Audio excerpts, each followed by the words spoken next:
Jamaica, make we do the right thing. Make we live good today for a better tomorrow. Talk it out. Don't fight it out. The time by the Ministry of National Security is 6:30.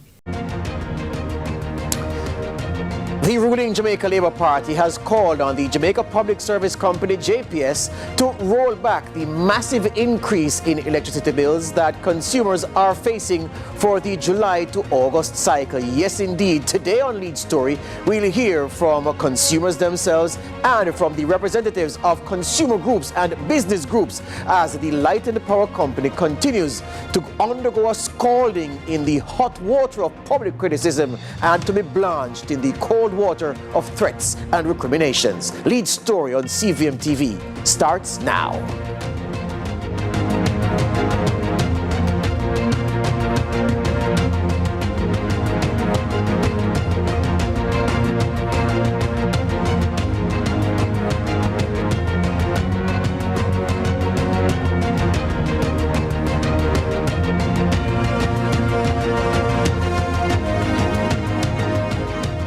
Welcome to Lead Story here on CVM TV on this Tuesday. Even if you've been under a rock, you would know what has happened to the Jamaica Public Service Company in recent time. Once the July to August light bills started dropping in people's inboxes and their emails, and people started getting the hard copy, those who still do, public uproar over the huge increases in light bills that the Light and Power Company say was occasioned by a spike in the cost of the fuel which it used to generate the power to send to people's homes and business places. We sent our videographer and our producer on the streets of the corporate area, different locations, to gauge the reaction of consumers to tell us, one, have they seen a jump in their electricity bills, and of course what they make overall about the JPS's performance to the issues under their thumb in this post-Hurricane Beryl period. It's a good thing I'm sitting down when I got the bill. It's 2.5 times what it normally is. I went from 20 to 50. Yeah. 2 people live in the house, we have gotten nothing new. I just recently heard about the hike in the prices, and it's a little bit shocking. And I think if it is in fact true, then it is worthy of examination. Because one man said he doesn't stay at his house, something to that sort, and can't explain the increase because the increase doesn't match the usage. Crazy, because my bills are usually like 12 to 15,000. Now it's gone to like 20. You know, I'm not sure why. Not sure. I see charges on the bill and I'm not sure what they're about, you know. You can't get any answers, so. I haven't received my JPS bill yet, but I have heard some very disturbing comments in terms of persons whose bills have moved from $27,000 to $900 and something thousand. So I'm waiting with, anxiety to see what my bill will look like. I know that they have been really doing some ridiculous things with post-hurricane. So let's see what they do to the rest of us. All right, so we only got into the responses from Megamart on Waterloo Road in Kingston, what those will do. Just hearing the views of people. Some people have seen their bills and it is significantly higher than what it was before. Others saying they're waiting with anxiety to see what the figure on their bill for the July to August cycle will be. The word, though, is that the majority of Jamaicans who received bills hopping mad because that fuel charge has pushed the bill to significant levels, well in excess of what persons were expecting to pay at this time, especially given that for many people, the billing cycle coincided with a period when they did not have electricity for a long stretch. And they're saying, how then can they be asked to pay so much for the electricity that they used in the period? We're going to take the first break, and when we come back, we're going to look at a sample of a bill actually sent to a customer, and then in going through, I hope you can have a greater understanding of why the JPS says that the bills are as high as they are, even if you disagree with the factors in the equation, which leads to the ultimate figure that consumers will have to pay.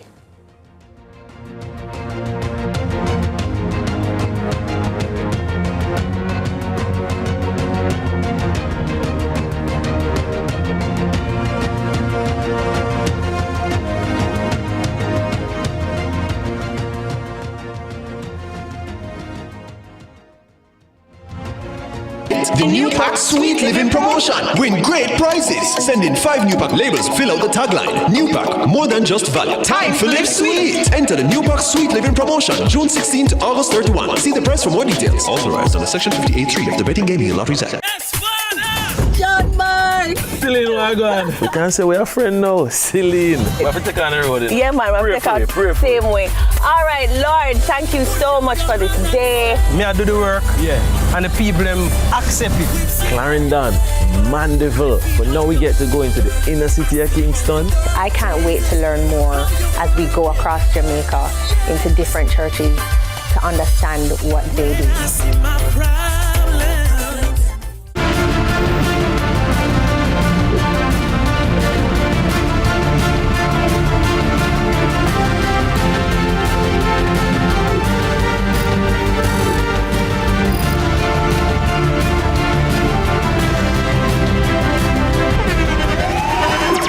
The internationally acclaimed On Stage with Winfred Williams. At a new time, Saturdays at 8 p.m. on CVM TV. So much more than entertainment.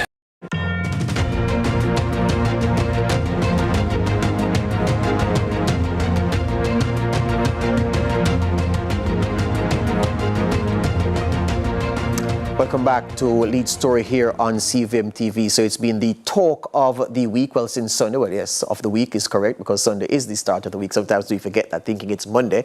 Yeah, but since Sunday, the issue of JPS Light Bills has been all the rage. The Energy Minister says his office has been inundated, flooded with complaints about exorbitant bills. The ministry has set up, the Energy Ministry that is, has set up a special dedicated email for persons to make complaints. Social media has been awash with persons commenting, criticizing the JPS, sharing their bills publicly for people to see just what their charges are for the current cycle relative to the previous cycles. And there was one bill that was shared that has been making the rounds. Don't know if you've seen it. If you've seen it, pardon and bear with us, but if you haven't seen it, then we are showing this to you now. So look at this bill from an actual customer. The previous cycle, the bill was $29,000. That's the first circle at the top left-hand corner of the bill with the red circle, $29,000. The total for this cycle is $99,000 plus, so $70,000 more. And the person says, well, all right, it's an estimated bill and it will be regularized. It will be sorted out in the next cycle. No, it was an actual red bill because at the top of the second blue column, which says reading type, it says actual. So it's an actual bill. It's not an estimated bill.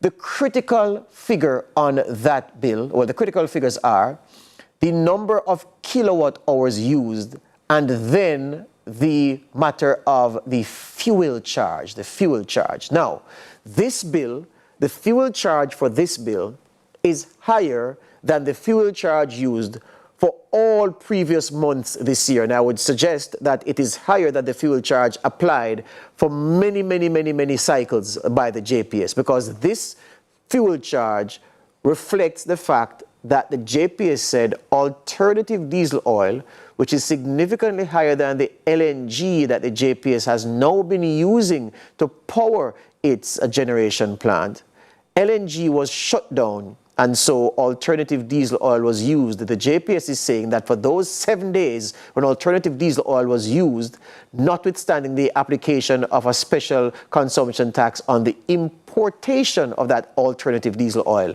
that diesel oil used for the 7 days was enough to push the fuel charge to $34 and change. And it says that the movement in the fuel charge cost is the reason, the major reason for the bills spiking so high.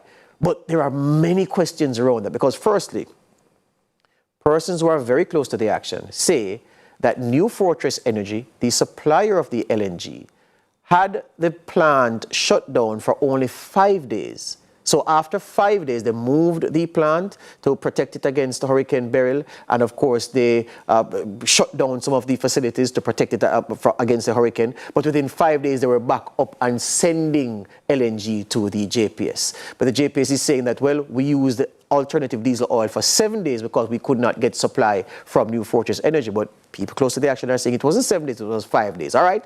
A billing cycle is 30 days. So within that billing cycle of 30 days, the use of the more expensive alternative diesel oil, the JPS is saying, is responsible for pushing the fuel charge up. Now, if you stay with me, the JPS usually, if it is going to use alternative diesel oil, pays a special consumption tax of $44 per liter of the diesel oil that it imports.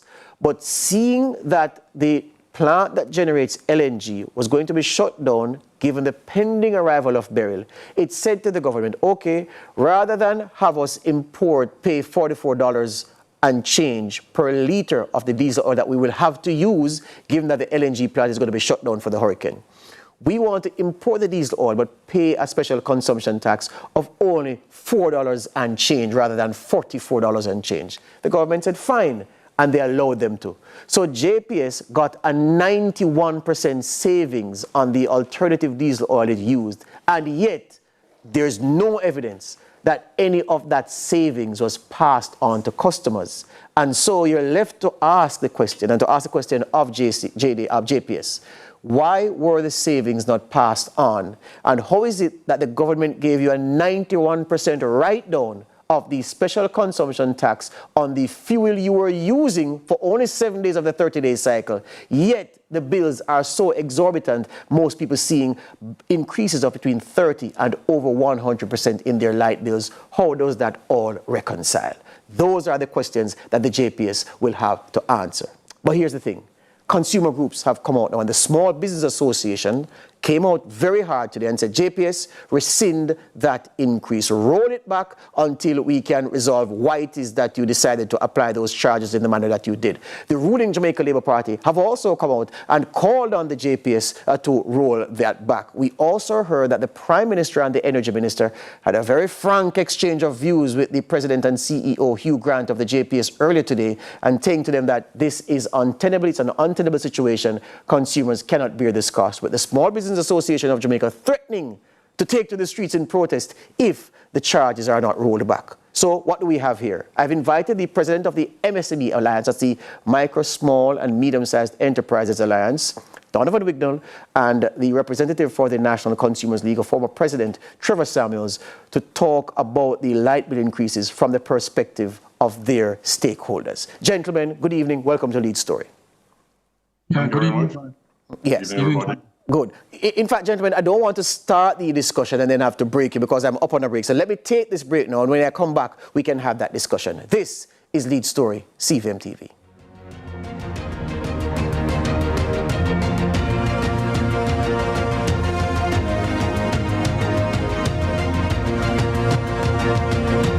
Fear of missing out. CVM TV News is on YouTube. Get up-to-date news, sports and business content at CVM TV News anytime, anywhere. Subscribe now to CVM TV News to see it happen.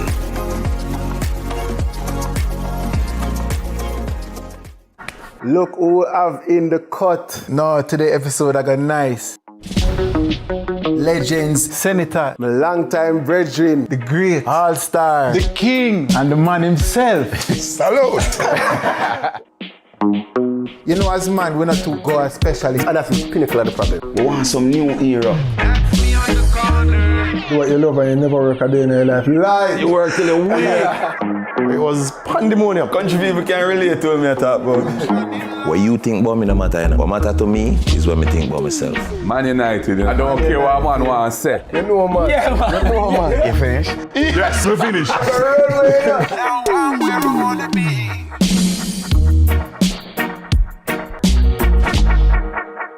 The Cut is brought to you by Flow and Guinness. Bollywood has never been this good. Catch Made for Each Other weekdays at 12:30 p.m. on your drama station. Brought to you by Hyundai. What's your story? What's your sign? We're dreamers. Don't care what other people say. We're doing this in our own way. We come alive. We come alive. We come alive.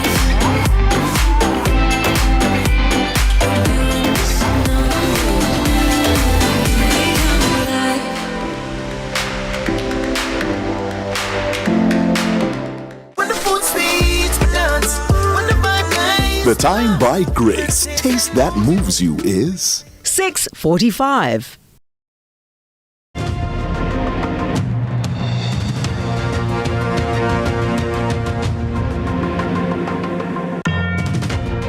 The Office of Utilities Regulation, the regulator of utility providers in Jamaica, had promised to issue a statement on this issue of the JPS high electricity bills. This afternoon, they were to issue that statement. They say that statement has been delayed, so maybe in the morning that will come, or even later this evening. Meanwhile, Donovan Wigdon, the president of the MSME Alliance, is with me, along with a representative for the National Consumers League, Trevor Samuels. Donovan, what are your members saying about all this? I know that business people have been slow to the wicket, even as consumers have been bawling and bawling loudly since Sunday. They have been screaming bloody murder, George. They are saying that it's unfair, it's unjust, and based on the facility that JPS got with the reduction in the SCT on the fuel that they use for 5 days, they actually should have seen a reduction in the bills for that period. We are going through hardships already with various other things. Light bills in general was high before. To have businesses suffer the way they did with Beryl, and to see on the backs of that, there is an increase in the light bill for even people who did not have power. It is unjust, it's unconscionable. And I think I share the sentiments of the president of the SBAJ, Garnet, that the increases should be rolled back. And I think the business people and the population of Jamaica should get a break during this period of difficulty. It is unconscionable, George. And that's where I get off.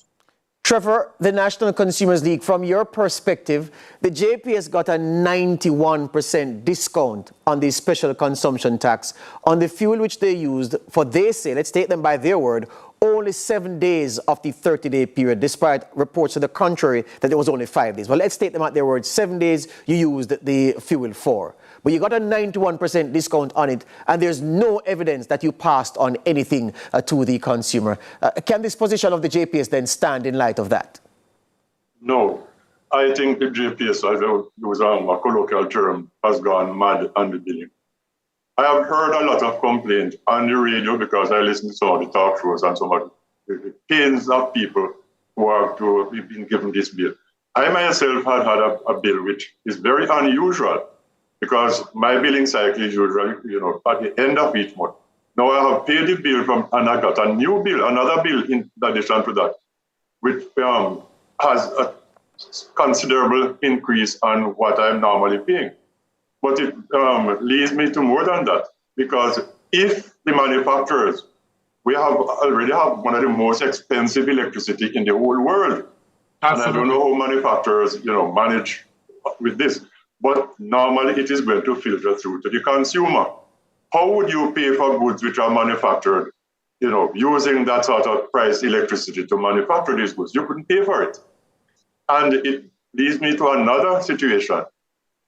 How precarious is our electricity supply? Because we had only had a mild hurricane compared to others that we could have possibly had. And the budget on which this thing is floating had to be taken out of service to put into some sort of safekeeping for 5 days or whatever it is, 5 or 7 days. Now, if there should be a disaster on that barge, like a fire or whatever it is, what would happen to our electrical supply? Where would we go? How would we pay for it? We would be in serious trouble. You see? So therefore, I think, I mix all these things together because, it now tells me that our electricity supply is on the edge, and anything can happen which is much worse than Hurricane Beryl. Yeah. Hurricane Beryl was just a little touch compared to what hurricanes can do to a country. Yeah.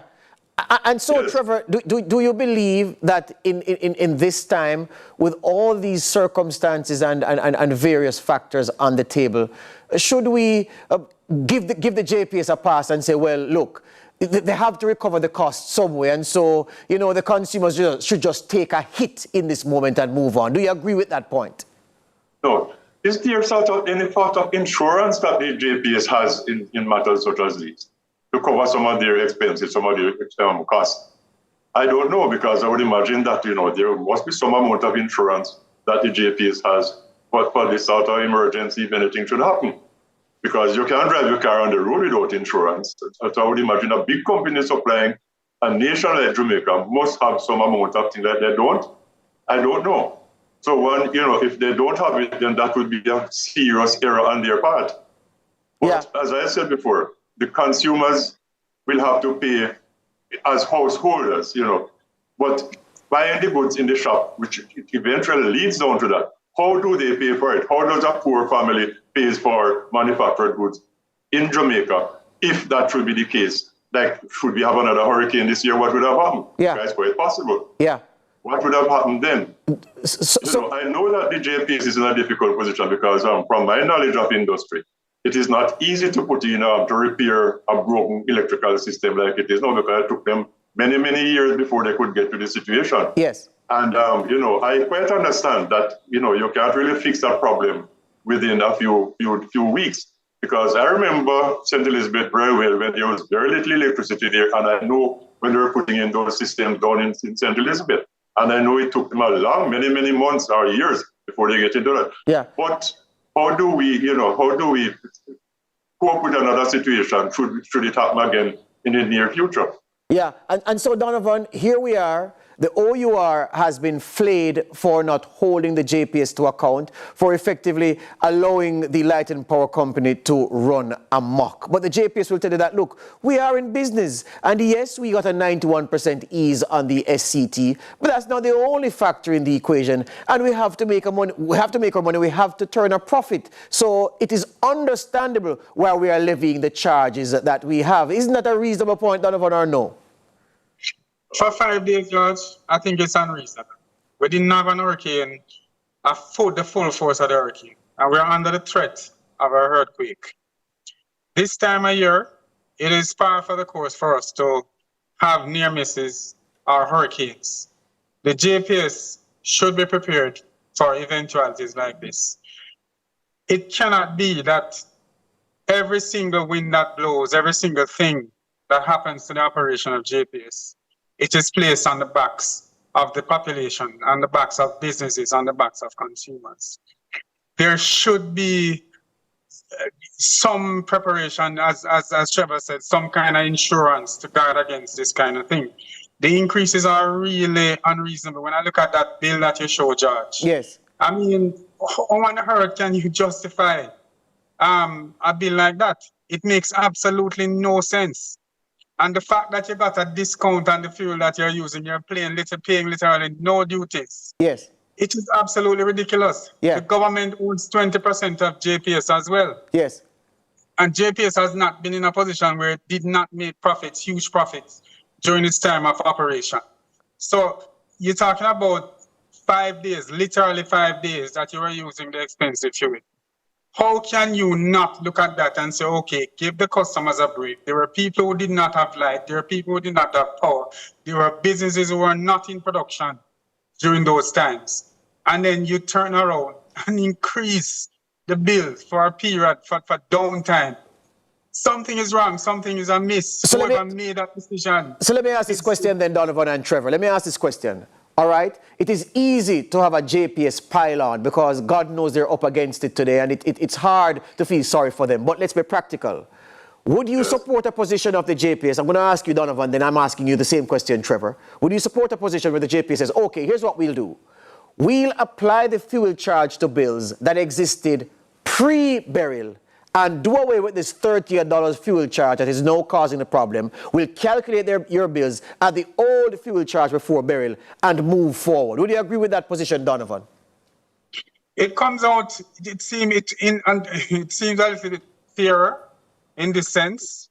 It was an extraordinary event, and I would more support that, George. We would not have seen the increases that we're seeing now. For sure. It's something that we could look at. Trevor, definitely, yes. Trevor, what would you say to that? I would sort of concur with that statement. But it leads me to another position. Was the JPS adequately prepared for a hurricane? Because should they not have at least a couple of days, supply on land? where they could run their generators